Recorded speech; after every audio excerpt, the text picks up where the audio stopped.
ಈ ಬೇಸಿಗೆಯಲ್ಲಿ ಕುಡಿಯುವ ನೀರಿನ ಪರಿಸ್ಥಿತಿಯನ್ನ ಮತ್ತು ಅದನ್ನ ಸರಿಯಾಗಿ ನಿಭಾಯಿಸಬೇಕು ಅನ್ನೋ ದೃಷ್ಟಿಯಿಂದ ಇಂದು ನಾನು ಎಲ್ಲ ನನ್ನ ಶಾಸಕ ಸಹೋದ್ಯೋಗಿಗಳ ಜೊತೆಗೆ ಎಲ್ಲ ಜಿಲ್ಲಾಧಿಕಾರಿಗಳು, ಸಿಇಒ ಮತ್ತು ಎಲ್ಲ ಅಧಿಕಾರಿಗಳ ಜೊತೆಗೆ ಒಂದು ಸಭೆಯನ್ನ ಇವತ್ತೊಂದು ದಿವಸ ಮಾಡಿದ್ದೀವಿ. ಪ್ರಮುಖವಾಗಿ ಈ ಸಲ ಮಳೆ ನಮಗೆ ಚೆನ್ನಾಗಾಗಿದೆ. ಮಳೆ ಸುಮಾರು 53% ಅಷ್ಟು ನಮಗೆ ಎಕ್ಸೆಸ್ ಆಗಿದೆ. ಆಮೇಲೆ ಜಲಾಶಯಗಳಲ್ಲಿ ಹೋದ ವರ್ಷಕ್ಕೆ ನಾವು ಕಂಪೇರ್ ಮಾಡಿದಾಗ ಇವತ್ತು ಹೋದ ಸಲ ಆಲ್ಮಟ್ಟಿ ಅಣೆಕಟ್ಟಿನಲ್ಲಿ ನಮಗೆ ಸುಮಾರು 29 TMC ನೀರಿತ್ತು. ಈ ಸಲ ಸುಮಾರು 34 TMC ನಮಗಿದೆ. ಒಂದು 5 TMC ಅಷ್ಟು ನಮಗೆ ಇನ್ನೂ ಜಾಸ್ತಿ ನೀರಿದೆ. ಎರಡನೇದಾಗಿ ಮತ್ತೊಮ್ಮೆ ಹೇಳ್ಬೇಕಾ, ಹೋದ ಸಲ ನಮಗೆ ಆಲ್ಮಟ್ಟಿ ಜಲಾಶಯದಲ್ಲಿ ಇದೇ ದಿವಸ 9ನೇ ತಾರೀಕಿಗೆ, ನಿನ್ನೆ 9ನೇ ತಾರೀಕಿಗೆ 29 TMC ನೀರಿತ್ತು. ಈಗ ನಮಗೆ 34 TMC ನೀರಿದೆ. 4 TMC ಅಷ್ಟು ನಮಗೆ 5 TMC ಅಷ್ಟು ಜಾಸ್ತಿ ನಮ್ಗೆ ನೀರಿದೆ. ಅದೇ ರೀತಿ ನಾರಾಯಣಪುರ ಜಲಾಶಯದಲ್ಲಿ ಕೂಡ ಹೋದ ಸಲ 19 TMC ಇತ್ತು, ಈಗ ಅದು 21 TMC ಇದೆ. ಸುಮಾರು 1.5 TMC ಅಷ್ಟು ನೀರು ಜಾಸ್ತಿ ಇದೆ. ಇದು ಜಲಾಶಯಗಳ ವಿವರ. ಇವತ್ತು ನಾವು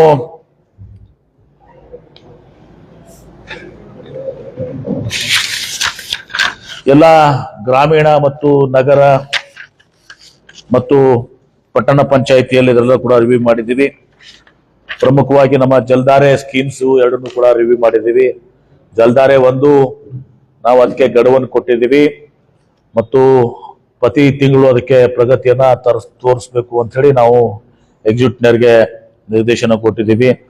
ಜಲಧಾರೆ 1 6 ತಿಂಗಳಲ್ಲಿ ತುಂಬ ಸಹ ಮುಕ್ತಾಯಗೊಳ್ಬೇಕು ಮತ್ತು ಜಲಧಾರೆ 2 ಅದು ಮುಂದಿನ ಮಾರ್ಚ್ ಒಳಗಡೆ ನಮಗೆ ಫೆಬ್ರವರಿಯಲ್ಲಿ ಅದು ಮಾರ್ಚ್ ಒಳಗೆ ಅದು ಎಂಡ್ ಆಗಬೇಕು. ಸೊ ದಟ್ ನಮ್ಗೆ ಮುಂದಿನ ಬೇಸಿಗೆಯಲ್ಲಿ ಅದು ನಮಗೆ ಅನುಕೂಲ ಆಗಬೇಕು ಅಂತ ಹೇಳಿ. ಮತ್ತು ಈಗ ಗ್ರಾಮೀಣ ಏನು MVS ಸ್ಕೀಮ್ಸ್ ಇದಾವೆ, ಮಲ್ಟಿ ವಿಲೇಜ್ ಸ್ಕೀಮ್ಸ್, ಸುಮಾರು 40 MVS ಸ್ಕೀಮ್ಸ್ ಇದಾವೆ. ಮಲ್ಟಿ ವಿಲೇಜ್ ಸ್ಕೀಮ್ಸು, ಬಹುವಳಿಗಳ ಕುಡಿ ನೀರಿನ ಯೋಜನೆಗಳು. ಅದರಲ್ಲಿ ಆಲ್ಮಟ್ಟಿ ಮೇಲೆ 10, ನಾರಾಯಣಪುರ ಮೇಲೆ 8 ಮತ್ತು ಕೆನಾಲ್ ಮೇಲೆ 17 ಇದಾವೆ. ಮತ್ತು ಭೀಮಾ ನದಿ ಮೇಲೆ 5 ಇದಾವೆ. ಈ ಭೀಮಾ ನದಿ ಮೇಲೆ ಇದ್ದಂಥದ್ದು 5 ಸ್ವಲ್ಪ ನಮಗೆ ಕ್ರಿಟಿಕಲ್ ಇದೆ. ಯಾಕಂದ್ರೆ ಭೀಮಾ ನದಿ ಯಾವಾಗಲೂ ಕೂಡ ಅದೊಂದು ಡೆಫಿಸಿಟ್ ಬೇಸಿನು. ಮತ್ತು ಭೀಮಾ ನದಿಯಲ್ಲಿ ಏನಾಗಿತ್ತು, ಇಲ್ಲಿಯವರೆಗೆ ಅವರು ತಮ್ಮ ಹಳ್ಳಿಗಳಿಗಾದರೂ ಕೂಡ ನೀರು ಕೊಡಬೇಕಾಗಿತ್ತು, ವಿಶೇಷವಾಗಿ ಶೋಲಾಪುರ ಪಟ್ಟಣ. ಈಗ ಶೋಲಾಪುರ ಪಟ್ಟಣಕ್ಕೆ, ಸಿಟಿಗೆ ಅವರು ಶೋಲಾಪುರ ನಗರಕ್ಕೆ ಅವರು ಡೈರೆಕ್ಟ್ ಪೈಪ್ಲೈನ್ ಮಾಡ್ಕೊಂಡಿದ್ದ. ಈಗ ಅವ್ರಿಗೂ ಕೂಡ ನೀರನ್ನ ಅಷ್ಟು ಯಾವ ಪ್ರಮಾಣದಲ್ಲಿ ನೀರು ಕೊಡ್ತಿದ್ರು ಭೀಮಾ ನದಿಗೆ, ಅದರಿಂದ ನಮಗೂ ಪ್ರಯೋಜನ ಆಗ್ತಿತ್ತು, ಅವ್ರಿಗೂ ಪ್ರಯೋಜನ ಆಗ್ತಿತ್ತು. ಅದು ಅರ್ಧದಷ್ಟು ಕಡಿಮೆ ಆಗ್ತದೆ ಈಗ. ಯಾಕಂದ್ರೆ ಶೋಲಾಪುರದು ಲೋಡ್ ಫ್ಯಾಕ್ಟರ್ ಹೋಗ್ಬಿಡ್ತದ, ಶೋಲಾಪುರಕ್ಕೆ ನೀರು ಕೊಡೋದು ಹೋಗ್ಬಿಡ್ತದೆ. ಹೀಗಾಗಿ ಅಲ್ಲಿ ಸ್ವಲ್ಪ ದೊಡ್ಡ ನಮ್ಮ ಹೊಡೆತ ನಮ್ಗೆ ಬೀಳ್ತದೆ. ಇದು ಮಲ್ಟಿ ವಿಲೇಜ್ ಸ್ಕೀಮ್ಸ್ ನಲ್ಲಿ ನಮ್ಗಿರುವಂತಹದ್ದು. ಆಮೇಲೆ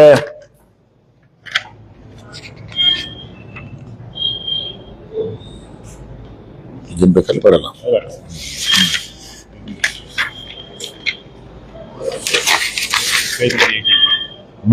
local bodies in the city 18.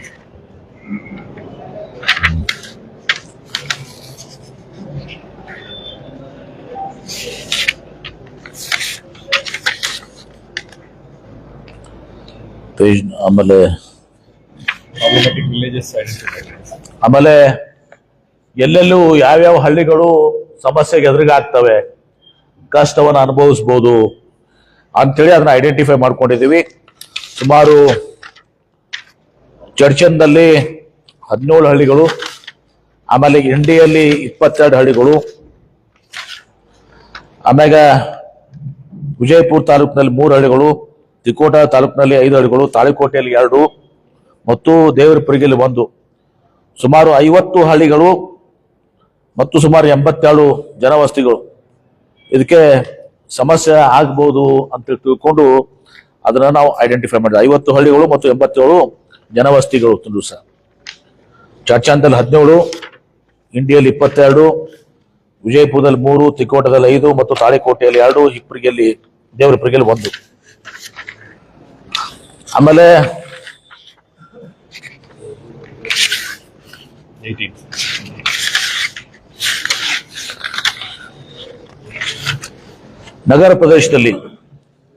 ನಗರ ಪ್ರದೇಶದಲ್ಲಿ ಇವತ್ತು ಸಾಕಷ್ಟು ಸಮಸ್ಯೆಗಳಾಗ್ತಾ ಇರುವಂಥದ್ದು ತಮಗೂ ಕೂಡ ಎಲ್ಲ ಗೊತ್ತಿದೆ. ಅದಕ್ಕೆ ವಾಟರ್ ಬೋರ್ಡ್ನವರು ಮತ್ತು ನಮ್ಮ ಏನು ಕಾರ್ಪೊರೇಷನ್ದವರು ಜಂಟಿಯಾಗಿ ಇವತ್ತೊಂದು ದಿವಸ ಇದನ್ನ ನಿಭಾಯಿಸಬೇಕು. ಅಲ್ಲಿ ಈ ಬುತ್ನಾಳ್ ಕೆರೆಯಿಂದ ಕೂಡ ಟೆಂಪ್ರರಿ ಆಗಿ ಇವತ್ತೊಂದು ದಿವಸ ನಾವು ಅದನ್ನ ಪ್ರತಿ ಸಲದಂತ ನೀರು ತೆಗೆದುಕೋಬೇಕು ಮತ್ತು ಅದಕ್ಕೆ ಸೆಪರೇಟ್ ಆಗಿ ನಮ್ಮ ತಿರುಗುದಿ ಕೆನಾಲ್ದಿಂದ ಅದು ರುಟೀನ್ ಏನಿದೆ ಅದನ್ನ ಹೊರತುಪಡಿಸಿ, ಯಾಕಂದ್ರೆ ರುಟೀನ್ ನಲ್ಲಿ ಉಳಿದೆಲ್ಲ ಕೆರೆಗಳು ಬರ್ತವೆ. ಹೀಗಾಗಿ ಅವರು ತಕರಾರು ಮಾಡ್ತಾರೆ. ಅವರ ಅವಧಿ ಮುಗಿದ ಮೇಲೆ ಅಥವಾ ಅವ್ರ ಅವಧಿ ಮುಗಿಯೋಕ್ಕಿಂತ ಅವ್ರು ಪ್ರಾರಂಭ ಮಾಡೋಕ್ಕಿಂತ ಮುಂಚೆ ಬಿಫೋರ್ ಆರ್ ಆಫ್ಟರ್ 1 ವಾರ ಬರೀ ಬುತ್ತಾ ಸಲುವಾಗಿ ಎಕ್ಸ್ಕ್ಲೂಸಿವ್ ಆಗಿ ನೀರು ಕೊಡಬೇಕು. ತನ್ನ ಮೂಲಕ ನಾವು ಈ ನಗರದ ಕೆಲವೊಂದು ಇದನ್ನ ಮಾಡೋ ಜೊತೆಗೆ ಎಲ್ಲಾ ಬಾವಡಿಗಳನ್ನ ಏನಿದಾವಲ್ಲ ನೀರುಗಳು, ಆ ಬಾವಡಿಗಳನ್ನ ಕೂಡ ನಾವು ನೀರನ್ನ ಇವತ್ತು ಕುಡಿಲಿಕ್ಕೆ ಇಲ್ದಿದ್ರು ಕೂಡ ಅಟ್ಲೀಸ್ಟ್ ಬಟ್ಟೆ ಒಗೆಯಲಿಕ್ಕೆ, ಪಾತ್ರೆ ತೊಳೆಯಕ್ಕೆ, ಸ್ನಾನ ಮಾಡಕ್ಕೆ ಉಪಯೋಗ ಆಗ್ಲಿಕ್ಕೆ ಕ್ರಮಗಳನ್ನ ಕೈಗೊಳ್ಬೇಕು ಅಂತ ಅನ್ನೋದು. ಮತ್ತು ಕೆಲವೊಂದು ವಾಟರ್ ಬೋರ್ಡ್ನಿಂದ ಕೆಲವೊಂದು ಸಮಸ್ಯೆಗಳೆಲ್ಲ ಇತ್ತು. ಈಗ ಹಿಂದೆ ಕೆಲವೊಂದು ವಾರ್ಡ್ನಲ್ಲಿ 15 ದಿವಸಕ್ಕೆ ನೀರು ಬರುವಂತದ್ದು ಕೂಡ ಆಗಿತ್ತು. ಯಾಕಂದ್ರೆ ಅಲ್ಲಿ ಕೆಲವೊಂದು ಕೆಲಸ ಕಾಮಗಾರಿ ಆಗ್ಬೇಕಾಗಿತ್ತು. ಅದೆಲ್ಲವನ್ನು ಕೂಡ ಮಾಡಿದ್ಮೇಲೆ ಮತ್ತೆ ಅದೊಂದು ಸ್ವಲ್ಪ ಪ್ರಾಬ್ಲಮ್ಯಾಟಿಕ್ ಆಗಿದೆ. ಅದನ್ನ ಬಗೆಹರಿಸಿಕೊಂಡು ಈಗ ವಿಜಯಪುರ ನಗರದಲ್ಲಿ ಕೂಡ ಈಗ ಸಮರ್ಪಕವಾಗಿ ನೀರನ್ನ ಇದು ಮಾಡಬೇಕು. ಅದ್ರ ಜೊತೆಗೆ ಇದು ಶಾರ್ಟ್ ಟರ್ಮ್ ನಾಗೆ ನಾವೆಲ್ಲಾನು ಕೂಡ ಏನ್ ಮಾಡದಾಗಿದೆ. ಆಮೇಲೆ ಎಲ್ಲಾ ಕಡೆನೂ ಕೂಡ ನಗರದಲ್ಲಿ ಕೂಡ ಮೊದಲೆಲ್ಲ ಬೋರ್ವೆಲ್ಸು, ಬಾವಿಗಳೆಲ್ಲ ಇದಾವೆ.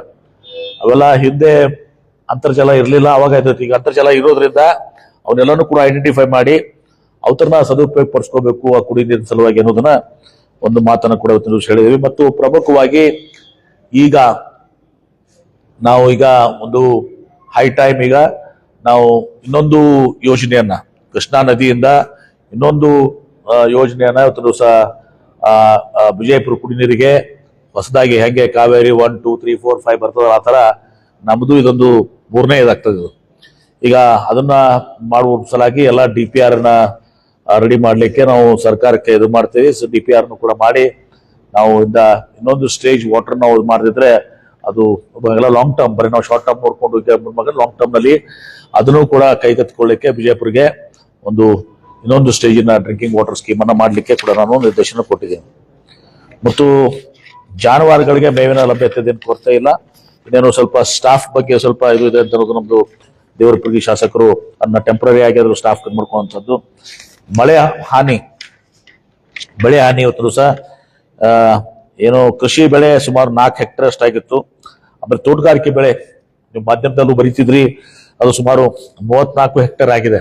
ಆದ್ರೆ ಇಲ್ಲಿ ಕೇಳುವಂತದ್ದು ಜನ ಏನಿದೆ, ಸರ್ಕಾರದ ಸ್ಕೀಮ್ ಇರುವಂತದ್ದು, ಕೇಂದ್ರ ಸರ್ಕಾರದ ಇನ್ಶೂರೆನ್ಸ್ ಸ್ಕೀಮ್ ಇರುವಂತದ್ದು, ಬೆಳೆ ಹಾನಿಗೆ ಇದು ಮಾಡುವಂತದ್ದು ಕೇವಲ ಆ ಏನು ಬೆಳೆ ಇರ್ತದೆ ಆ ಬೆಳೆ ಹಾನಿಗೆ ಬರ್ತದೆ. ಇಲ್ಲಿ ಜನ ಏನ್ ಮಾಡಿದ್ದಾರೆ, ಅವ್ರು ತಮ್ಮ ಶೆಡ್ ಹಾಕಿ ಅವರು ಮನುಕನ್ನು ಮಾಡಿ ಆ ಶೆಡ್ಗಳ ಹಾನಿ ಆಗಿದಾವ. ಆ ಮನುಕು ಅದನ್ನ ಎದ್ರಾಗೂ ಕವರ್ ಇರಂಗಿಲ್ಲ. ಆದ್ರೂ ಕೂಡ ನೀವು ಮಾಧ್ಯಮದಲ್ಲಿ ಹಿಂಗಾಗಿದೆ ಯಾರು ಸ್ವಲ್ಪ ರಾಜಕೀಯ ವ್ಯಕ್ತಿಗಳು ಕೂಡ ಸ್ಟೇಟ್ಮೆಂಟ್ ಕೊಡ್ತಾರೆ. ಅದನ್ನ it is not covered under insurance or scheme. So ಅದಕ್ಕೆ ನಾವು ಅವ್ರಿಗೆ ಇಲಾಖೆದವರಿಗೆ ಒಂದು ಪ್ರಪೋಸಲ್ ರೆಡಿ ಮಾಡಿ ಇವತ್ತು ರಾಜ್ಯ ಸರ್ಕಾರ ಮೂಲಕ ಕೇಂದ್ರ ಸರ್ಕಾರಕ್ಕೆ ಕಳಿಸುವಂಥದ್ದು. ಈ ರೀತಿ ಏನು ಸ್ಟೋರ್ ಮಾಡಿರ್ತಾರೆ ಅದು ಹಾನಿ ಆದ್ರೆ ಅದನ್ನು ಕೂಡ ಕವರ್ ಆಗ್ಬೇಕು ಅಂತ ಅನ್ನೋ ದೃಷ್ಟಿಯಿಂದ ಅದೆಷ್ಟರ ಮಟ್ಟಿಗೆ ಆಗ್ತದೆ ಗೊತ್ತಿಲ್ಲ, ಅದನ್ನ ಮೂವ್ಮೆಂಟ್ ಮಾಡುವಂಥದ್ದು ಮಾಡಿದೆ. ಆಮೇಲೆ ಯಾವ ಕೂಡ ಮಾನವ ಹಾನಿ ಆಗಿಲ್ಲ. ಇವತ್ತು ಕೆಲವೊಂದು ದೊಡ್ಡ 3 ಪ್ರಾಣಿಗಳು ಇವತ್ತು ಸಹ ಹಾನಿಯಾಗಿದ್ದಾವೆ. ಚಿಕ್ಕದ್ದು ಸುಮಾರು 12, ಒಟ್ಟು 15 ಪ್ರಾಣಿ ಹಾನಿಗಳು ಇವತ್ತು ದಿವಸ ಆಗಿದಾವೆ. ಅವಕ್ಕೆಲ್ಲನೂ ಕೂಡ ಪರಿಹಾರ ಕೊಟ್ಟಿದ್ವಿ. ಮನೆ ಯಾವುದು ಹಾನಿಯಾಗಿಲ್ಲ. ಹೀಗೆ ಮತ್ತು ನಿರಂತರವಾಗಿ ಇವತ್ತು ದಿವಸ ಈ ಎಲ್ಲ ನಿಮ್ಮ ವಿಪತ್ತು ನಿರ್ವಹಣಾ ಅಧಿಕಾರಿಗಳ ಸಭೆ ಆಗ್ತಾ ಇದೆ. ಮತ್ತು ನಮ್ಮ ಎಲ್ಲಾ PD account tahsildar PD accounts ನಲ್ಲಿ ಇವತ್ತು ಸುಮಾರು ಈಗಾಗಲೇ ನಮಗೆ ಸುಮಾರು 3,82,00,000 ನಮ್ಮ ಹತ್ರ ಹಣ ಇದೆ. ಸೊ ಹಣದ ಕೊರತೆ ಇಲ್ಲ. ಮತ್ತು ವಿಜಯಪುರದಲ್ಲಿ ಜಿಲ್ಲಾಧಿಕಾರಿಗಳ PD ಖಾತೆಯಲ್ಲಿ ಕೂಡ ಸುಮಾರು 20 ಕೋಟಿಯಷ್ಟು ಲಭ್ಯ ಇದೆ. ಮತ್ತು ತಹಶೀಲ್ದಾರ್ ಹತ್ರ ಸುಮಾರು 3 ಕೋಟಿ, ಒಟ್ಟು 24 ಕೋಟಿ ಕೂಡ ಇಲ್ಲಿ ಕೂಡ ಇದೆ. ಹೀಗಾಗಿ ಈ ಬೇಸಿಗೆಯಲ್ಲಿ ಇದನ್ನ ನಾನು ಇವತ್ತು ಜಿಲ್ಲಾಧಿಕಾರಿಗಳು ಸಭೆ ಮಾಡ್ತಾ ಇರ್ತಾರೆ. ಆದ್ರೆ ಇವತ್ತೊಂದು ದಿವಸ ನಾನು ಕೂಡ ಒಂದು ಸಭೆಯನ್ನು ಮಾಡಿ ಎಲ್ಲರಿಗೂ ಕೂಡ ಅದನ್ನ ಏನು ಪರಿಸ್ಥಿತಿ ಇದೆ ಆ ಪರಿಸ್ಥಿತಿಯನ್ನ ಅರ್ಥ ತಿಳ್ಕೊಂಡು ಸೂಕ್ತವಾದಂತ ನಿರ್ದೇಶನಗಳನ್ನು ಕೊಡಬೇಕು ಅಂತ ಹೇಳಿ ಇವತ್ತೊಂದು ದಿವಸ ಈ ಸಭೆಯನ್ನ ಕರೆದಿದ್ದೀವಿ. ಎಲ್ಲ ಅಧಿಕಾರಿಗಳು ತಮ್ಮ ಕಷ್ಟಗಳನ್ನ ಹೇಳಿದ್ದಾರೆ. ಇವತ್ತು ಕೆಲವೊಂದು ಕಡೆ ಟೇಲ್ ಎಂಡಿನ ಸಮಸ್ಯೆಗಳು ಹೇಳಿದ್ದಾರೆ. ಟೇಲ್ ಎಂಡಿಗೆ ನೀರು ಹೋಗೋದಲ್ಲ, ಯಾಕಂದ್ರೆ ಮೇಲಿನವ್ರು ಎಲ್ಲಾನು ಕೂಡ ಮೋಟರ್ಸ್ ಹಚ್ತಾರೆ ಏನ್ರಿ, ಆಮೇಲೆ ಸೈಫನ್ಗಳು ಮಾಡ್ತಾರೆ, ಹಿಂಗೆಲ್ಲಾನು ಕೂಡ ಸಮಸ್ಯೆಗಳಾಗಿದಾವೆ ಅಂತ ಕೂಡ ಹೇಳಿದ್ದಾರೆ. ಅದಕ್ಕೆ ಎಲ್ಲಾ ಶಾಸಕರು ಕೂಡ ಒಪ್ಪಿಗೆ ಸೂಚಿಸಿದ್ದಾರೆ. ನಾವು ಯಾರು ಕೂಡ ಇದು ಮಾಡೋದಲ್ಲ. ಟೇಲ್ ಎಂಡಿಗೆ ನೀರು ಮೊದಲು ಹೋಗಿ ಅದಕ್ಕೆ, ಯಾಕಂದ್ರೆ ಈಗ ರೀಜನಲ್ ಕಮಿಷನರ್ ಕಡೆ ಹ್ಯಾಂಡ್ ಓವರ್ ಆಗಿದೆ. ಈಗ ಕುಡಿ ನೀರು water, drinking water is priority. ಇಷ್ಟು ದಿವಸ ನಮ್ಗೆ ಇರಿಗೇಷನ್ ಕನ್ಸಲ್ಟೇಟಿವ್ ಕಮಿಟಿ ICC ಕಡೆ ಇರ್ತಿತ್ತು. ಈಗ already it's been handed over to regional commissioner, ವಿಭಾಗಾಧಿಕಾರಿಗಳ ಕಡೆ ಹೋಗಿದೆ. ಅಂದ್ರೆ ಇನ್ಮೇಲೆ ಕುಡಿ ನೀರಿಗೆ ಪ್ರಯಾರಿಟಿ ಆಗ್ತದೆ. ಈಗ ನಿಮ್ಮ ಏನು ರೈತರ ಬೆಳೆಗಳಿಗೆ ಒಂದು ದಿವಸ ಪ್ರಾಮುಖ್ಯತೆ ಬರೋದಲ್ಲ. ಫಸ್ಟ್ ಕುಡಿ ನೀರಿನ ಇದು ಮಾಡಿ ಆಮೇಲೆ ರೈತರಿಗೆ ನೀರು ಕೊಡುವಂಥದ್ದನ್ನು ಕೂಡ ಅದರಲ್ಲಿ ಏನೋ ಸಾಧ್ಯ ಆದರೆ ಮಾಡುವಂಥದ್ದಾಗ್ತದೆ. ನಾಳೆಯಿಂದ ಇವತ್ತು 2.3 TMC ನೀರು ಮಾಡಿ ಕೆನಾಲಿಗೂ ಕೂಡ ಇವತ್ತು ದಿವಸ ನಾಳೆ ನೀರು ಬಿಟ್ಕೊಂಡು ಈಗೆಲ್ಲ ನಮ್ಮ ಆದ್ಯತೆ ಏನಿದೆ ಎಲ್ಲಾ ಕೆರೆಗಳನ್ನ ತುಂಬಿಸ್ಕೊಳ್ಬೇಕು ನಾವು. ಈಗೆಲ್ಲಾ ಕೆರೆಗಳನ್ನ ತುಂಬಿಸ್ಕೊಂಡು ಎಲ್ಲಿ ಅರ್ಧ ಆಗಿದೆ ಅದಕ್ಕೆ ಎಷ್ಟು ಸಾಧ್ಯ ಆಗ್ತದೆ ಅಂತ ಮಾಡ್ಕೊಳ್ಳೋ ಮೂಲಕ ಕೆರೆಗಳ ನೀರಿದ್ರೆ ಇವತ್ತೊಂದು ದಿವಸ ಅನುಕೂಲ ಆಗ್ತದೆ ಅನ್ನೋ ದೃಷ್ಟಿಯಿಂದ ಈ ಎಲ್ಲ ನಿರ್ದೇಶಗಳನ್ನ ಇವತ್ತೊಂದು ದಿವಸ ನಾವು ಕೊಟ್ಟಿದ್ದೀವಿ. ಪ್ರಮುಖವಾಗಿ ನಾವು ಭೀಮಾ ತರದಲ್ಲಿರುವಂತಹದ್ದು ಏನಿದೆ ಅದರ 5 MBS ಸ್ಕೀಮ್ಸು ಅಲ್ಲಿಯ ಪ್ರದೇಶಗಳಿಗೆ ನಾವು ಹೆಚ್ಚಿಗೆ ಒಂದು ಒತ್ತನ್ನ ನೀಡಬೇಕಾಗಿದೆ. ಡ್ಯಾಮ್ನಲ್ಲಿ ನೀರಿನ ಕೊರತೆ ಇಲ್ಲ, ಆ ನೀರಿನ ಕೊರತೆ ಜಾಸ್ತಿ ಇದೆ ಅಂತ ಹೇಳಿ ನಾವು ಅದನ್ನ ದುರುಪಯೋಗ ಆಗ್ಬಾರ್ದು. ಅದನ್ನ ಸಮರ್ಪಕವಾಗಿ ಉಪಯೋಗ ಆಗಿ ನಾವು ಜುಲೈ ತನ, ಯಾಕಂದ್ರೆ ಜೂನ್ ನಲ್ಲಿ ಮಳೆ ಬರ್ತದೆ, ಯೂಶಲಿ ಜೂನ್ ನಲ್ಲಿ ಮಳೆ ಬರ್ತದೆ. ನಾವು ಜುಲೈವರೆಗೆ ಇವತ್ತು ದಿವಸ ನಾವು ಜುಲೈ 15ರವರೆಗೆ ಅಟ್ಲೀಸ್ಟ್ ನಾವು ಅದನ್ನ ನೀರನ್ನ ನಿಭಾಯಿಸುವಂತಹದ್ದು ಆಗ್ಬೇಕು. ಅದನ್ನ ಪೋಲ್ ಮಾಡಿ ನಾವು ಖಾಲಿ ಮಾಡ್ಕೊಂಡು ಕೂತು ಮುಂದೆ ಕುಡಿಲಕ್ಕೆ ನೀರು ಇಲ್ಲಾರ್ದಂಗೆ ಆಗ್ಬಾರ್ದು. ಅದಕ್ಕೆ ಅದನ್ನ ಜುಡಿಷಿಯಸ್ ಆಗಿ ನಾವು ಎಚ್ಚರಿಕೆಯಿಂದ ನೀರನ್ನ ಬಳಕೆ ಮಾಡ್ಬೇಕು ಅನ್ನೋದನ್ನು ಕೂಡ ನಾವು ಇವತ್ತು ದಿವಸ ಎಲ್ಲ ಚರ್ಚೆ ಮಾಡಿದೀವಿ. ಧನ್ಯವಾದಗಳು.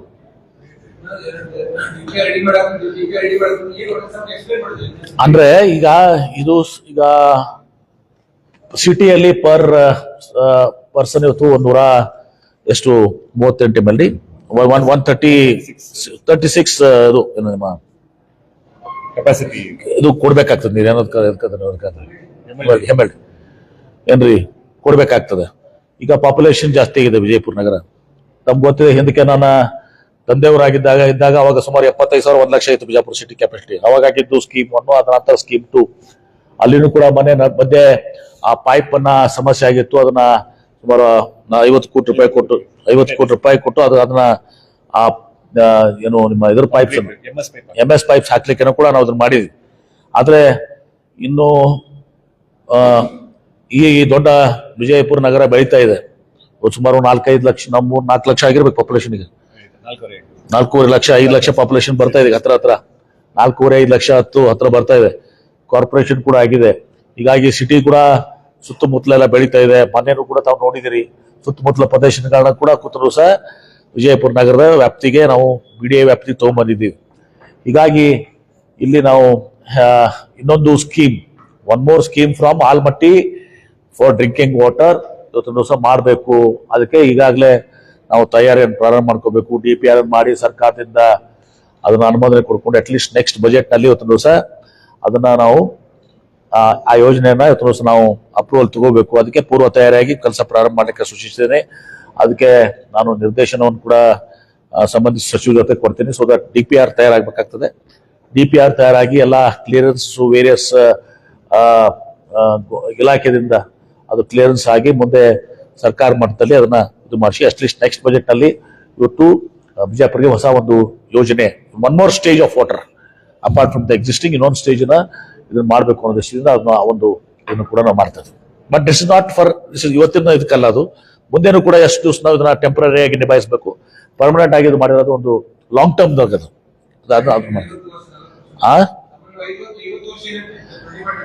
ಅದೇ ಈಗ ಒಮ್ಮೆ ಆ ಯೋಜನೆ ಮಾಡಿದ್ರೆ ನೆಕ್ಸ್ಟ್ ಒಂದು minimum 25 years. It depends upon the cost benefit ratio.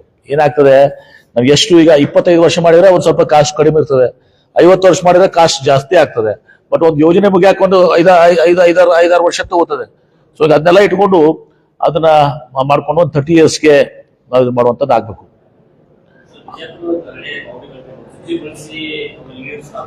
ಅದು ಹೇಳಿದ ಅದನ್ನ ಈಗ ಮಾಡಿದೀವಿ. ಮತ್ತೆ ತಾಜ್ ಬೋರ್ಡಿಯಲ್ಲಿ ಮತ್ತೆ ಸ್ವಲ್ಪ ಹೊಲಸಾಗಿತ್ತು ಅಂತ ಹೇಳಿದ್ರೆ ಈಗ ಮನೆಗಳನ್ನೆಲ್ಲ ಕ್ಲೀನ್ ಮಾಡಿದಾರೆ. ಈಗ ಮತ್ತೆ ಟೆಸ್ಟ್ ಮಾಡ್ಮೇಲೆ ಈಗ ಮತ್ತದು ಕ್ಲಾರಿಟಿ ಬಂದಿದೆ.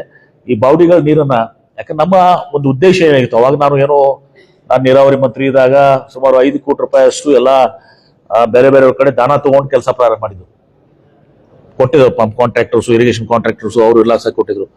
ಮುಂದೆ ಸಾಲದಲ್ಲ ಅಂತೇಳಿ ಮತ್ತೆ ನಾನು ಮುಖ್ಯಮಂತ್ರಿಗಳು ಮಾಡಿ KBJL 5 ಕೋಟಿ ಕೊಟ್ಟೆ ಅಂತ 11 ಕೋಟಿ ರೂಪಾಯಿ ನಾವು ಖರ್ಚು ಮಾಡಿದೀವಿ. ನಮ್ಮ ಉದ್ದೇಶ ಏನಿತ್ತು, ಕುಡಿಯಾಕ ಮನುಷ್ಯನಿಗೆ ಎಷ್ಟು ಬೇಕು, 2 ಲೀಟರ್ 3 ಲೀಟರ್ ಮ್ಯಾಕ್ಸಿಮಮ್ ಪ್ರತಿಯೊಬ್ಬನಿಗೆ 2 ಲೀಟರ್ 3 ಲೀಟರ್. ಮುಖ್ಯವಾಗಿ ನಮ್ಗೆ ನೀರು ಬಳಕೆ ಆಗೋದು ಅದಕ್ಕೆ ಸ್ನಾನ ಮಾಡಕ್ಕೆ, ಬಟ್ಟೆ ತೊಳ್ಯಾಕ, ನಮ್ಮ ಪಾತ್ರೆ ತೊಳ್ಯಾಕ, ಬಾಂಡೆ ತೊಳ್ಯಾಕ, ಕಾರ್ ತೊಳ್ಯಾಕ, ಮನೆ ಸ್ವಚ್ಛ ಕ್ಲೀನ್ ಮಾಡಕ್ಕೆ, ಇಂಥವಕ್ಕೆಲ್ಲ ಅದಕ್ಕೂ ಗಾರ್ಡನ್ಗೆ ಇದಕ್ಕೆಲ್ಲ ನೀರು ಬೇಕಾಗ್ತದೆ. ಅಟ್ಲೀಸ್ಟ್ ಆ ಬೌಡಿಗಳ ನೀರು ಆದ್ರೆ ಅದನ್ನ ಖರ್ಚು ಮಾಡ್ಕೊಂಡ್ರೆ ಅಷ್ಟು ಲೋಡ್ ನಮ್ಗಲ್ಲಿ ಆ ಕುಡಿ ನೀರನ್ನ ನಮ್ದೇನು ಸ್ಟೇಜ್ ಇದೆ ಕೃಷ್ಣಾ ನದಿ ಮೇಲೆ ಒಂದು ಒತ್ತಡ ಕಡಿಮೆ ಆಗ್ತದೆ ಅಂತ ತಿಳ್ಕೊಂಡು ನಾವು ಮಾಡಿದ್ದೆ. ಅದು ಭಾಗಶಃ ಇವತ್ತು ಸಹ ಉಪಯೋಗ ಆಗಿದೆ, ಭಾಗಶಃ ಉಪಯೋಗ ಆಗಿಲ್ಲ. ಅದಕ್ಕೆ ನಮ್ಮ ಜನರು ಹಂಗೆ ಅದಾರ. ನಮ್ಮ ಜನರು ಎಲ್ಲರೂ ಕೂಡ ಮನೆ ಬಾಗಿಲಿಗೆ ಬರ್ಲೇನೋ ಮಟ್ಟಕ್ಕೆ ನಾವು ಬಂದ್ಬಿಟ್ಟಿದೀವಿ. ಹಿಂದೆ 2 ಕಿಲೋಮೀಟರ್ 5 ಕಿಲೋಮೀಟರ್ 10 ಕಿಲೋಮೀಟರ್ ನೀರು ತರ್ತೀವಿ, ಯಾರು ಅದಕ್ಕೆ ತಯಾರಿಲ್ಲ. ಅದೇ ತಾಜ್ ಬಾವಡಿ ಸುತ್ತಮುತ್ತ ಒಂದು 100 ಮೀಟರ್ ಹೋಗಿ ನಾವು ನೀರು ತಗೊಳ್ಳೋದಿಲ್ಲ ಯಾರು. ಮತ್ತೊಂದು ಬಾವಡಿ ಅಂತ ಕೆಲವೊಬ್ಬರ ಕಡೆ ತಗೊಂಡಿದ್ದಾರೆ, ಕೆಲವೊಂದು ಒಣಗಿ ಭಾಳ ಯೂಸ್ ಮಾಡ್ಕೊಂಡು ಚೆನ್ನಾಗಿ ಸ್ವಚ್ಛ ಇಟ್ಕೊಂಡಿದ್ದಾರೆ. ಕೆಲವೊಂದು ಬಾವಡಿಗಳು ಚೆನ್ನಾಗಿ ಪೋಸ್ಟ್ ಆಫೀಸ್ ನಲ್ಲಿ ಮತ್ತು ಬೇರೆ ಬೇರೆ ಕಡೆ ಇನ್ನೊಂದೆಲ್ಲ ಅದ್ರ ಅಗ್ರನಿ ಕಾಲನಿ ಎಲ್ಲ ಯೂಸ್ ಮಾಡ್ತಾ ಇದ್ದಾರೆ ಜನ, ಅವರೆಲ್ಲ ಉಪಯೋಗ ಮಾಡ್ತಾ ಇದ್ದಾರೆ. ಇನ್ನು ಕೆಲವೊಂದು ಕಡೆ ಅದು ನೋಡ್ಬೇಕಾಗಿದೆ. ಮತ್ತೆ ಪ್ರಮುಖವಾಗಿ ಒಂದು ಏನ್ ಬಂತಂದ್ರೆ, ಈ ಅಲ್ಲೆಲ್ಲ ಸಿಸ್ಟಮ್ಸ್ ಮಾಡಿಕೊಟ್ರೆ ಆ ಓಣಿನಲ್ಲಿ ಆ ಬಾವಿ ಏನದಲ್ಲ, ಬಾವಿಯಿಂದ ನೀರು ತಗೊಂಡು ಸಿಸ್ಟಮ್ಸ್ ಮಾಡಿಕೊಟ್ರೆ ಸ್ವಲ್ಪ ಸದುಪಯೋಗ ಜಾಸ್ತಿ, ಯೂಸ್ ಮಾಡಕ್ ಜಾಸ್ತಿ ಆಗ್ತದೆ. ಆ ಸಿಸ್ಟಮ್ ಮಾಡಕ್ಕೂ ಕೂಡ ನಾನು ಈಗಾಗಲೇ ಜಿಲ್ಲಾಧಿಕಾರಿಗಳು ತಾವು ಅದನ್ನ ನಿಗಾ ವಹಿಸ್ರಿ ಒಂದು ಮೀಟಿಂಗ್ ಮಾಡಿ ಎಲ್ಲೆಲ್ಲಿ ಸಿಸ್ಟಮ್ಸ್ ಕೂಡಿಸ್ಬೇಕು, ಆ ಸಿಸ್ಟಮ್ಸ್ ಕೂಡಿಸ್ಬಿಟ್ರೆ ವಾರ್ಡ್ ನಲ್ಲಿ ಒಂದು ಅಲ್ಲೆಲ್ಲ ಸಿಸ್ಟಮ್ಸ್ ಕೂಡಿಸ್ಬಿಟ್ರೆ ಅದಕ್ಕೆ ನೀರು ಉಪಯೋಗಿಸ್ಲಿಕ್ಕೆ ಸ್ವಲ್ಪ ಜನ ಮುಂದೆ ಬರ್ತಾರ ಅನ್ನೋ ದೃಷ್ಟಿಯಿಂದ ಅಟ್ಲೀಸ್ಟ್ ಕಾರ್ ತೊಳ್ಯಾಕೆ, ಬಟ್ಟೆ ತೊಳ್ಯಾಕೆ, ಸ್ನಾನ ಮಾಡಕ್ಕೆ, ಅಂದ್ರೆ ಪಾತ್ರೆಗಳನ್ನ ತೊಳ್ಯಾಕೆ ಅದನ್ನ ಯೂಸ್ ಮಾಡ್ತಾರೆ ಅನ್ನೋದು ಇದು ಒಳ್ಳೆ ಸಜೆಷನ್ ಇದೆ. ಅದನ್ನ ಕೂಡ ಚರ್ಚೆ ಮಾಡಿದ್ವಿ.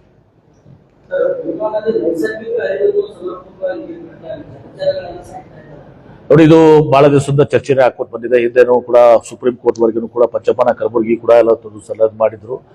ಆ ನೈಸರ್ಗಿಕ ಇದಕ್ಕೆ ಹರಿಲಿಕ್ಕೆ ಎಲ್ಲನೂ ಕೂಡ ಇದು ದಿಸ್ ಇಸ್ ಸಬ್ಜೆಕ್ಟ್ ಏನದು ನಮ್ಮ ಏನು ಇಂಟರ್ ವಾಟರ್ ಸ್ಟೇಟ್ ಡಿಸ್ಪ್ಯೂಟ್ಸ್ ಏನಿರ್ತದಲ್ಲ, inter state disputes water disputes ನಲ್ಲಿ ಇದು ಬರ್ತದೆ. ಅದಕ್ಕೆ ಅಲ್ಲಿನೂ ಕೂಡ ನಾವು ಸಮರ್ಪಕವಾಗಿ ಮಾಡ್ಕೊಂಡು ನಮಗೆ ಕುಡಿಲಿಕ್ಕಾದ್ರೂ ಕೂಡ ಸಹ ನೀರನ್ನು, ಯಾಕಂದ್ರೆ ಯಾವ ಪ್ರಮಾಣದಲ್ಲಿ ನಿಮ್ಗೆ ನೀರು ಸಿಗ್ಬೇಕಾಗಿತ್ತು ಆ ಪ್ರಮಾಣದಲ್ಲಿ ನೀರು ಸಿಗ್ತಾ ಇಲ್ಲ. ಇನ್ ಬಿಟ್ವೀನ್ ಅಪಾದನೆ ಕೂಡ ಅವರೆಲ್ಲ ಡೈವರ್ಷನ್ ಮಾಡ್ಕೊಂಡು ಸೀನಾ ನದಿ ಟನೆಲ್ ಮಾಡ್ಕೊಂಡು ಹೋಗಿದ್ದಾರೆ ಅಂತ ಕೂಡ ಡೈವರ್ಷನ್ಸ್ ಎಲ್ಲ ಇದಾವೆ. ಅದನ್ನ ಅಡ್ರೆಸ್ ಮಾಡೋದು. ಈಗ ನಾವು ಇವತ್ತು ಮೀಟಿಂಗ್ ಕರೆದಿರುವಂತದ್ದು ಪ್ರಮುಖವಾಗಿ ತುರ್ತಾಗಿ ಇವತ್ತು ನಾವು ಏನು ಮಾಡ್ಬೇಕು, ನೆಕ್ಸ್ಟ್ 3-4 months ನಾವು ಏನ್ ಮಾಡ್ಬೇಕು ಅನ್ನೋದನ್ನು ಕೂಡ ಇದೆ. ಅದ್ರ ಜೊತೆಗೆ ಇದು ಭೀಮಾ ನದಿ ಇದು ಶಾಶ್ವತವಾಗಿ ಅಂತ ಇದೆಯಲ್ಲ, ತಾವು ಹೇಳಿದ ಹಾಗೆ ಅದನ್ನು ಕೂಡ ಸ್ವಲ್ಪ ನಾವು ಅದಕ್ಕೆ ಮತ್ತೊಮ್ಮೆ ರೀಲುಕ್ ಮಾಡ್ಲಿಕ್ಕೆ ನಾವು ನೀರಾವರಿ ಇಲಾಖೆಯ ಎಲ್ಲ ಅಧಿಕಾರಿಗಳೇ, ನಮ್ಮ ಇಂಟರ್ ಸ್ಟೇಟ್ ವಾಟರ್ ಡಿಸ್ಪ್ಯೂಟ್ಸ್ ಏನು ತಂಡ ಇದೆಯಲ್ಲ ಆ ತಂಡ ಮತ್ತು ಕಾನೂನು ತಂಡಕ್ಕೆ ನಾವು ಅದನ್ನ ಮತ್ತೆ ನಾನೇ ಕಾಳಜಿ ವಹಿಸಿ ಅದನ್ನ ಇದು ಮಾಡ್ಲಿಕ್ಕೆ ಸೂಚನೆ ಕೊಡ್ತೇನೆ.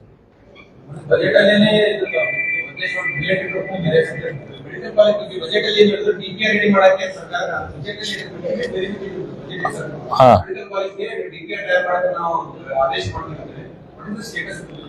ನನ್ಗೆ ಗೊತ್ತಿಲ್ಲ ಅದು ತುಳಸಿ ಏನಾಗಿದೆ. ತುಳಸಿ ಅದನ್ನ ಸರ್ಕಾರ ಘೋಷಣೆ ಮಾಡಿದೆ.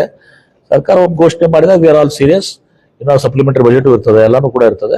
ಅದನ್ನ ನಾವು ಕೈಗೊತ್ಕೋತೀವಿ ಅಂತ ಹೇಳಿದ್ವಿ. ಅದನ್ನ ಸರ್ಕಾರ ತುಳಸಿ ಮೆಡಿಕಲ್ ಕಾಲೇಜ್ ಕೈಗೊತ್ಕೋತೀವಿ. ಮಾಡಿದೀವಿ. ಮಾರ್ಚ್ ಹತ್ರ ಈಗ ನಿನ್ನೆನೆ ನಾನು ಮತ್ತು ಜಿಲ್ಲಾಧಿಕಾರಿ ಡಿಸ್ಕಸ್ ಮಾಡಿದೀವಿ. ಸ್ವಲ್ಪ ಇದನ್ನ ಬ್ಯಾಸ್ಗೆ ಮುಗಿಸ್ಲಿ, ಆಗಸ್ಟ್ ನಲ್ಲಿ ಮಾಡೋಣ ಅಂತ ಹೇಳಿ ಒಂದು ನಾವು ಮಾಡಿದೀವಿ. ಆಗಸ್ಟ್ ಸೆಪ್ಟೆಂಬರ್ ಅಲ್ಲಿ ಮಾಡ್ತೀವಿ. ಏರ್ಪೋರ್ಟ್ ಈಗಾಗಲೇ ಹೇಳಿದ್ರಿ, ಕೋರ್ಟ್ ನಲ್ಲಿದೆ, ಜಜ್ಮೆಂಟ್ ಇಸ್ ರಿಸರ್ವ್ಡ್. ನಮಗೆ ಕೆಲವೊಂದು ಮಾಹಿತಿಯನ್ನ ಕೇಳಿದ್ದಾರೆ. ನಾನು ವಿಶೇಷ ಆಸಕ್ತಿಯನ್ನು ವಹಿಸಿಕೊಂಡು ನಾನು ಮೊದಲದನ್ನ ಏನಾಗಿದೆ, ನಮ್ದು ಹಿಂದೆ ಈ ಏರ್ಪೋರ್ಟ್ ಅನ್ನು ಪ್ರಾರಂಭ ಮಾಡೋ ಸಂದರ್ಭದಲ್ಲಿ ನಾವು ಎಲ್ಲಾನು ಕೂಡ ಎನ್ವಿರಾನ್ಮೆಂಟ್ ಕ್ಲಿಯರೆನ್ಸ್ ತೆಗೆದುಕೊಂಡಿಲ್ಲ. ಆ ತೆಗೆದುಕೊಳ್ಳಾರ್ದಕ್ಕೆ ಮಧ್ಯದಾಗ ನಾವು ತಗೊಂಡ್ಕೊಂಡ್ರು ಕೂಡ ಅದು ವಯಲೇಷನ್ ಕ್ಯಾಟಗರಿಯಲ್ಲಿ ಬಂದ್ಬಿಡ್ತು. ಒಬ್ರು ಸುಪ್ರೀಂ ಕೋರ್ಟ್ ನಲ್ಲಿ ಪಬ್ಲಿಕ್ ಇಂಟ್ರೆಸ್ಟ್ ಲಿಟಿಗೇಷನ್ ಸುಮಾರು 100 ಯೋಜನೆಗಳ ಮೇಲೆ ಇವೆಲ್ಲಾನು ಕೂಡ ವಯಲೇಷನ್ ಇದಾವೆ, ಎನ್ವಿರಾನ್ಮೆಂಟಲ್ ವಯಲೇಷನ್ಸ್ ಅಂತ ಹೇಳಿ ತಿಳ್ಕೊಂಡು ಕೇಸ್ ಹಾಕಿದ್ರಿಂದ ಒಂದು ಸುಪ್ರೀಂ ಕೋರ್ಟ್ ಆರ್ಡರ್ ನಮ್ಗೆ ವಿರೋಧವಾಗಿ ಬಂತು. There was an order against us. ಮುಂದೆ ನಾನು ಇದರ ಹಿಂಗಾದ್ರೆ ಇದು ಮತ್ತೆ ಇದು ಬಹಳ ನೆನಗುದ್ದಿಗೆ ಬೀಳ್ತದೆ ಅಂತ ತಿಳ್ಕೊಂಡು ನಾನು ವಿಶೇಷ ಆಸಕ್ತಿಯನ್ನು ವಹಿಸಿಕೊಂಡು ಬಹಳಷ್ಟು ಮಾಹಿತಿಯನ್ನು ನಾನು ಕೂಡ ಕೊಟ್ಟಿದ್ದೀನಿ. ಮಾಡಿ ಮೊದಲು ಕಪಿಲ್ ಸಿಬ್ಬಲ್ ಅವ್ರಿಗೆ ಇವತ್ತು ಇದು ಮಾಡಿಸಿ ಒಂದು ಆರ್ಗ್ಯುಮೆಂಟ್ ಮಾಡಿ distinction between government projects and private projects ಅಂತಾನು ಕೂಡ ಒಂದು. ಆಮೇಲೆ ಏನಾಗ್ತದೆ, ಈಗ ಯಾರೋ ಒಬ್ರು ತಪ್ಪು ಮಾಡಿರ್ಬೋದು, ಆ ಒಬ್ರು ತಪ್ಪು ಮಾಡಿದಕ್ಕೆ ಎಂಟೈರ್ ಪೀಪಲ್ ಜನ ಸಫರ್ ಆಗಬಾರ್ದು. ಗೌರ್ಮೆಂಟ್ ಏನು ಇನ್ವೆಸ್ಟ್ಮೆಂಟ್ ಇದೆಲ್ಲ ಅದೆಲ್ಲ ಇನ್ವೆಸ್ಟ್ಮೆಂಟ್ಸ್ ಎಲ್ಲ ಬ್ಲಾಕ್ ಆಗ್ತದೆ ಹೀಗಂತೇಳಿ. ಮತ್ತು ಟೂರಿಸಮು, ವಿಜಯಪುರ ಜಿಲ್ಲೆ ಟೂರಿಸಮು, ಬ್ಯಾಕ್ವರ್ಡ್ ಡಿಸ್ಟ್ರಿಕ್ಟು, ಪ್ಯಾಸೆಂಜರ್ಸ್ ಸಲುವಾಗಿ ಕನೆಕ್ಟಿವಿಟಿ ಎಲ್ಲ ಆರ್ಗ್ಯುಮೆಂಟ್ಸ್ ಮಾಡಿ ಇದು ಮಾಡಿದ್ವಿ. ಈಗ ಮತ್ತೆ ಒಂದು ಇನ್ನೊಂದು ನೋಟನ್ನ ಕೊಡ್ತಾ ಇದೀವಿ. ಈಗ ಒಂದು ವಾರದಲ್ಲಿ ನೋಟ್ ಕೊಡೋದ್ರೆ ಅಷ್ಟೇ ಕೊಟ್ಟಿರ್ಬೇಕು. ಈಗ ನಿನ್ನೆ ಮೊನ್ನೆ ಆ ನೋಟನ್ನ ಕೂಡ ಕೊಟ್ಟು ಇವತ್ತು ಇನ್ನೊಂದು ವಾರದಲ್ಲಿ ಇವತ್ತು ಜಜ್ಮೆಂಟ್ ರಿಸರ್ವ್ ಆಗಿದೆ. ಜಜ್ಮೆಂಟ್ ನಮ್ಮ ಪರವಾಗಿ ಬರ್ತದೆ ಅಂತೇಳಿ ನಾವು ಆಶೆಯನ್ನ ಎತ್ಕೊಂಡಿದೀವಿ. ಅದು ಬಂದ್ಬಿಟ್ರೆ ನಮಗೆ 6 ತಿಂಗಳಲ್ಲಿ ಇವತ್ತು ನಾವು ಏರ್ಪೋರ್ಟ್ ಅನ್ನು ಸ್ಟಾರ್ಟ್ ಮಾಡ್ತೀವಿ. ನಾವು ಬಹಳಷ್ಟು ಆಸಕ್ತಿ. ಆಮೇಲೆ 2ನೇ ಸಲ ಅವರು ನಮ್ಮ ಕಪಿಲ್ ಸಿಬ್ಬಲ್ ಲಭ್ಯ ಆಗಲಿಲ್ಲ. ಮತ್ತೆ ನಾವು ತುಷಾರ್ ಮೆಹ್ತಾ ಅವ್ರನ್ನ, ನಮ್ಮ ಇನ್ನಿತರ ಅಡ್ವೊಕೇಟ್ ನಮ್ಮ ನಿಶಾಂತ್, ದೇವದತ್ ಕಾಮತ್ ಅವ್ರಿಗೆ ಎಲ್ಲರಿಗೂ ಕೂಡ ಮಾಡಿಸಿ ಇವತ್ತು ದಿವಸ ನಾವು ಅದನ್ನ ಬಹಳ ಎಚ್ಚರಿಕೆಯಿಂದ ನಿಭಾಯಿಸಿ ಇವತ್ತು ಆ ಏರ್ಪೋರ್ಟ್ ಆಗೋ ತರ ಮಾಡ್ತಾ ಇದೀವಿ. ಮತ್ತು ಅದ್ರ ಜೊತೆಗೆ ನಿಮ್ಗೆ ಗೊತ್ತಿದೆ, ಇವತ್ತು ನೈಟ್ ಲ್ಯಾಂಡಿಂಗು ಮತ್ತು ಏರ್ ಬಸ್ಸು, ಬೋಯಿಂಗು ಮತ್ತು ಅದಕ್ಕೆ ಕನೆಕ್ಟಿವಿಟಿ ಒಂದು ರೋಡ್ ಸುಮಾರು 270 ಕೋಟಿ ರೂಪಾಯಿ ನಾವು ಅಡಿಷನಲ್ ಆಗಿ ಇವತ್ತು ಮುಸೋದಕ್ಕೆ ಕೊಡಿಸಿದ್ದೀನಿ. ಮತ್ತು ನಾನೇ ಅದಕ್ಕೆ ಸಂಬಂಧಿತ ಸಚಿವರಾಗಿದ್ದರಿಂದ ಆ ಇದನ್ನ ಕೂಡ ನಾವು ಮಾಡ್ತಾ ಇದೀವಿ.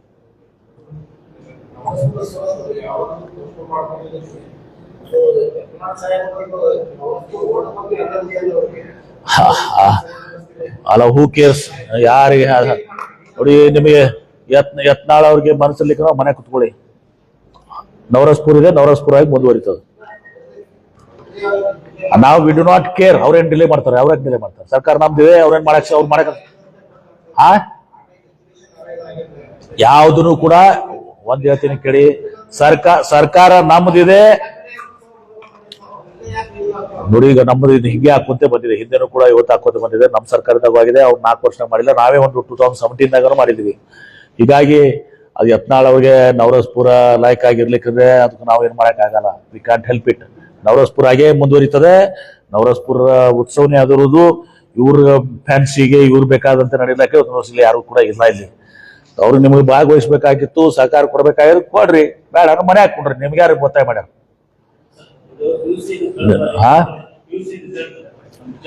PUC ರಿಸಲ್ಟ್ ಸ್ವಲ್ಪ ಅದೇ ಇವತ್ತು PUC ರಿಸಲ್ಟ್ಸ್ ನಾವೆಲ್ಲರನ್ನು ಬಹಳಷ್ಟು ಆಸಕ್ತಿ ವಹಿಸಿ ಎಲ್ಲ ಇದು ಮಾಡಿ ನಮಗೆ ಸಲ 29 ಇತ್ತು, 29. ಈಗ 4ನೇ ಸ್ಥಾನಕ್ಕೆ ನಾವು ಬಂದಿದ್ವಿ. 58% ಇದ್ದದ್ದು 92% ಬಂದಿದೆ. ಮತ್ತು 4 ರ್ಯಾಂಕು ಕೂಡ ಬಂದಿದ್ದಾವ್. 4 ರ್ಯಾಂಕು ಸಹ ಬಂದಿದ್ದಾವ್. ತೃತೀಯ ಸ್ಥಾನಗಳು 4ನೇ ಸ್ಥಾನ, 4 ಸ್ಥಾನಗಳು ಮಾಡಿದಾವ್. ಆಮೇಲೆ 29ನೇ ಸ್ಥಾನದಿಂದ 4ನೇ ಸ್ಥಾನಕ್ಕೆ ಬಂದಿದ್ವಿ. 58% ಆಗಿದ್ದು ಫಲಿತಾಂಶ 92% ಆಗಿದೆ. ಸೊ ಒಂದು ಒಳ್ಳೆ ಇದು ಮಾಡಿದ್ದಾರೆ. ಅದಕ್ಕೆ ಯಾರ್ಯಾರು ಆಸಕ್ತಿ ತಗೊಂಡಿದ್ದಾರೆ ಎಲ್ಲರಿಗೂ ನಾನು ಅಭಿನಂದನೆಗಳನ್ನು ಸಲ್ಲಿಸ್ತೀನಿ. ಇವತ್ತು ಎಲ್ಲಾ ಕಡೆನೂ ಕೂಡ ಅವ್ರನ್ನ ಏನಂತಾರೆ, ಒಬ್ಬರನ್ನ ನೋಡಲ್ ಆಫೀಸರ್ ಹಾಕಿ ಇದು ಮಾಡಿ ನಾವು ಅದನ್ನ ಎಚ್ಚರಿಕೆಯನ್ನು ವಹಿಸಿ ಸ್ವಲ್ಪ ಇದು ಮಾಡಿದ್ರಿಂದ ಇದು ಆಗಿದೆ. ಮತ್ತೆ ಇನ್ನ 4ನೇ ದಿನದಿಂದ ಮುಂದೆ 1-2 ಬರ್ಬೇಕು. ನಾವು 1-2 ಬರ್ಬೇಕು. ಮತ್ತೆ ಈಗ ಹಿಂದೆ ಹಿಂಗೆ ಆಗಿತ್ತು, ಇದಕ್ಕೊಮ್ಮೆ ಮ್ಯಾಲ ಬಂದು ಮತ್ತೆ ಕೆಳಗೆ ಹೋಗಿದ್ದೀವಿ ಜಿಲ್ಲಾಧಿಕಾರಿಗಳ. ಮತ್ತೆ ನೀವು 4ನೇದು ಬಂದು ಸರಳ ಬಿಟ್ರೆ ಮತ್ತೆ ಕೆಳಗೆ ಹೋಗ್ತೀವಿ ನಾವು. ಅದಕ್ಕೆ ಅದು 4ನೇದು ಏನಲ್ಲ, ಅದನ್ನ ನಿನ್ನ ಮೇಲೆ ಹೋಗ್ಬೇಕು, ಕೆಳಗೆ ಹೋಗ್ಬಾರ್ದು. ಅದಕ್ಕೆ ನೀವು ಪಾಪ ಋಷಿಯಾನಂದ್ ಸಿಇಒರು ಬಹಳಷ್ಟು ಆಸಕ್ತಿ ತಗೊಂಡಿದ್ದಾರೆ. ಎಲ್ಲಾ ಕಡೆ ನೋಡಲ್ ಆಫೀಸರ್ಸ್ ಹಾಕಿ ಕಂಟಿನ್ಯೂಸ್ ಮಾನಿಟರ್ ಮಾಡ್ಕೊಂಡು ಇವತ್ತು ಆ ಕೆಲಸ ಮಾಡಿದರೆ ನಾವು ಎಲ್ಲರಿಗೂ ಕೂಡ ನಾ ಅಭಿನಂದಿಸ್ತೇನೆ. ಬಹಳ ಸಂತೋಷ ಆಗಿದೆ. ಇವತ್ತು ದಿವಸ ನಾವು 4ನೇ ಸ್ಥಾನ ಪಡ್ಕೊಂಡಿದ್ದೀವಿ. ನಮಗೆ ಅಸಹ್ಯ ಅನಿಸ್ತಾ ಇತ್ತು 29ನೇ ಸ್ಥಾನ ಅಂತ ಹೇಳಿ. ಸಾರ್ವಜನಿಕ ಶಿಕ್ಷಣ ಇಲಾಖೆಯೊಳಗೆ ಅದನ್ನ ನೀವು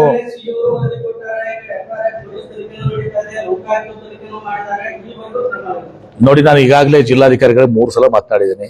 ಏನ್ರಿ, ಜಿಲ್ಲಾಧಿಕಾರಿಗಳು 3 ಸಲ ಮಾತಾಡಿದ್ದೀನಿ. ಅದು ಅವರು ಫಾಲೋ ಅಪ್ ಮಾಡ್ತಾ ಇದ್ದಾರೆ. ಕೆಲವು ಜಿಲ್ಲಾಧಿಕಾರಿಗಳು ಇಲಾಖೆ ಇದನ್ನು ಕೂಡ ಆಗ್ತಾ ಇದೆ. ಅದ್ಮೇಲೆ ತಪ್ಪಿಸ್ತರ ಮೇಲೆ ದಿವಸ ನಿಶ್ಚಿತವಾಗಿ ಶಿಕ್ಷೆ ಇರುತ್ತದೆ. ಅದಕ್ಕೆ ತಾವು ವಿಜಯವಾಣಿಯವರು ಕಾಳಜಿ ಮಾಡುವಂತ ಅವಶ್ಯಕತೆ ಇಲ್ಲ.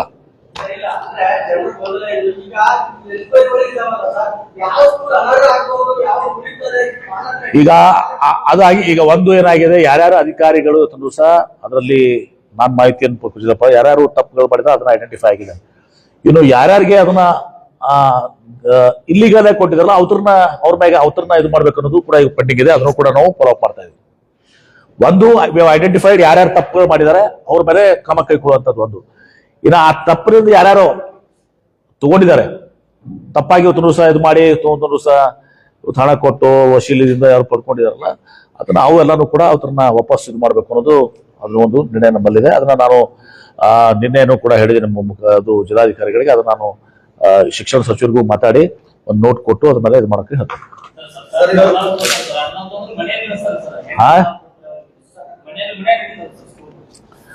ಅದೇ ಈಗ ಇದೆಲ್ಲವೂ ಕೂಡ ನಾವು ಸ್ಟ್ರಿಕ್ಟ್ ಆಗಿ ಇದು ಮಾಡ್ಲಿಕ್ಕೆ ಈಗಾಗಲೇ ಅದ್ರ ಬಗ್ಗೆ ಸಾಕಷ್ಟು ಗಮನವನ್ನು ಸೆಳೆದಿದ್ದೀರಿ. ಅದನ್ನ ಅವ್ರ ಮೇಲೆ ನಾವು ಯಾವ್ಯಾವ ಇಂಥವು ಇದಾವೆ, ಒಮ್ಮೆ ಇಂಥವು ಆಕ್ಷನ್ ಆದ್ರೆ ಎಲ್ಲ ಬಂದ್ ಆಗ್ತದ, ಬಂದ್ ಮಾಡುವಂತ ಕೆಲಸ ಮಾಡ್ತೀವಿ. ಥ್ಯಾಂಕ್ ಯು, ಧನ್ಯವಾದಗಳು. ಆಮೇಲೆ